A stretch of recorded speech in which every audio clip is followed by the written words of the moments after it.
लाए हम सब का इस्तकबाल कर चुका है। इस नए साल में लोगों के बहुत सारे सपने हैं, बहुत सारी उम्मीदें हैं। बीते वर्ष जो कमोबेश रह गई, उन उम्मीदों पर लोग आस लगाए हुए बैठे हैं। कारोबारी अपने कारोबार में बढ़ोतरी की उम्मीदें, विद्यार्थी अपने सुनहरे भविष्य की आस में, नेता अपनी पकड़ और ज्यादा मजबूती वर्चस्व जमाने की आस में लगे हुए हैं। नए साल में सबकी अपनी अपनी उम्मीदें हैं। उम्मीद, वर्चस्व, आस और अपने भविष्य के लिए हर शख्स अपनी लड़ाई लड़ रहा है। जी हाँ, इस लड़ाई में अपने देश के नेता कहाँ पीछे रहने वाले हैं। कोई नेता अपने वजूद के लिए लड़ रहा है तो कोई अपना साम्राज्य को भव्य बनाने के लिए। बिल्कुल आपने सही सुना, नया साल आ चुका है। राजनीति के गलियारों में हलचल है। सत्ताधारी हो या विपक्ष, दोनों गुटों में काफी उथल पुथल है। राजनीति के समझ रखने वाले राजनीतिक पंडित अपनी अपनी गुत्थियां सुलझाने में जुट गए हैं, क्योंकि इसी 2024 में ही देश का महापर्व लोकसभा का चुनाव भी होना है। ऐतिहासिक मुद्दा राम मंदिर का उद्घाटन भी होना है। तो चलिए बात करते हैं एक ऐसे मुद्दे पर जो देश को 40% खनिज प्रदान करने वाला राज्य झारखंड से जुड़ी हुई है। खनिज संपत्ति और तिजोरी की बातें फिर कभी कर लेंगे। फिलहाल आज बात करते हैं राजनीति से जुड़े मुद्दों पर। नमस्कार, आदाब, जोहार, मेरा नाम है रिजवान और आप देख रहे हैं उजागर मीडिया। खबरें दरअसल झारखंड के मुख्यमंत्री हेमंत सोरेन की निकल कर आ रही है। क्या इंडिया गठबंधन के मुख्यमंत्री हेमंत सोरेन को जेल में डालने की तैयारी चल रही है? क्या लोकसभा चुनाव से पहले भारतीय जनता पार्टी के विरोध में खड़े झारखंड मुक्ति मोर्चा के नेता हेमंत सोरेन जी झारखंड के जो मुख्यमंत्री है, क्या उनके गर्दन पर गिरफ्तारी की तलवार लटक रही है? बात दरअसल ये है कि कुछ दिनों पहले जमीन विवाद एवं अवैध खनन मामले में हेमंत सोरेन को ईडी द्वारा समन भेजा गया था। फिर उसके बाद हेमंत सोरेन के करीबियों पर लगातार छापेमारी भी की जा रही है।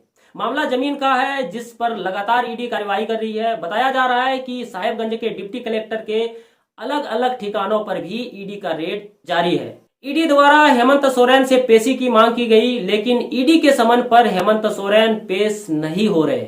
पूरा मामला क्या है और क्यों हेमंत सोरेन कह रहे हैं कि ईडी राजनीतिक साजिश के चलते, राजनीतिक विरोध के चलते उन्हें गिरफ्तार करना चाहती है।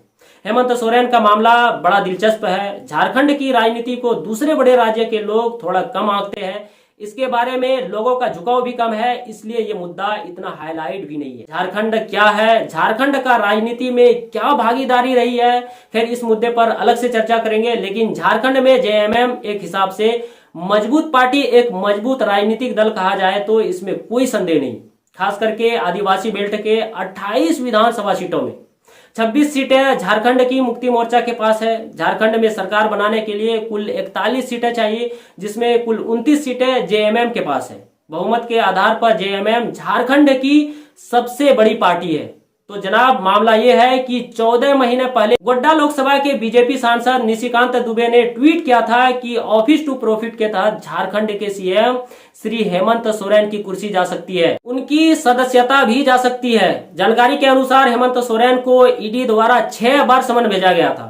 जब 6 बार ईडी द्वारा समन भेजा गया तो इस पर जब हेमंत सोरेन का कोई जवाब नहीं आया तो 7वीं बार जब समन भेजा गया तो ईडी ने ये लिखकर भेज दिया कि आदरणीय मुख्यमंत्री जी, हम बार बार आपको समन तारीख देकर बुला रहे हैं, लेकिन आप नहीं आ पा रहे हैं। अब आप ही अपनी सुविधा अनुसार ही बताइए तारीख, अपनी सुविधा अनुसार ही बताइए जगह, अपनी सुविधा अनुसार ही बताइए समय जहां हम आ सके, और जमीन घोटाले और अवैध खनन मामले में आपका क्या रोल है, आपकी कितनी संलिप्तता है, आपके बारे में कुछ जांच कर सके।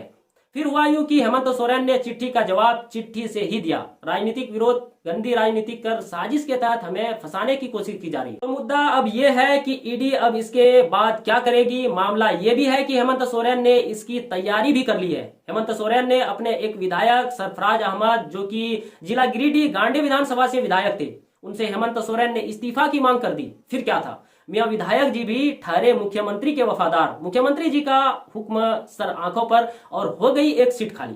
बताया जा रहा है मुख्यमंत्री जी पर ईडी का गाज गिरते ही उपचुनाव कराया जाएगा, जिसमें खाली सीट से मुख्यमंत्री जी की पत्नी कल्पना सोरेन या फिर गुरुजी कहे जाने वाले शिबू सोरेन, जो कि फिलहाल विधायक नहीं है, उन्हें विधायक बनाकर उन्हें विधायक दल का नेता बनाया जाएगा, ताकि कल्पना सोरेन या गुरुजी को मुख्यमंत्री बनाया जा सके। तो गुरु राजनीतिक पंडित का मानना है कि 2024 में राजनीति के गलियारों में उथल पुथल होने की संभावना है। राजनीति के अखाड़ों में घमासान युद्ध की शुरुआत हो चुकी है। इसका जीता जागता सबूत है इंडिया गठबंधन का वजूद में आना। सुरक्षा मामले में स्वयं को उत्तम बताने वाली बीजेपी सरकार के शासनकाल में संसद भवन के अंदर कुछ लोगों का घुस जाना, 184 सांसदों को संसद से बर्खास्त कर देना, इंडिया गठबंधन के कई मुख्यमंत्रियों को ईडी का समन भेजना, पहलवानों का जंतर मंतर पर धरने के बाद इस्तीफा देना, इस महान देश का लोकतंत्र बचा रहे, यही मेरी कामना है।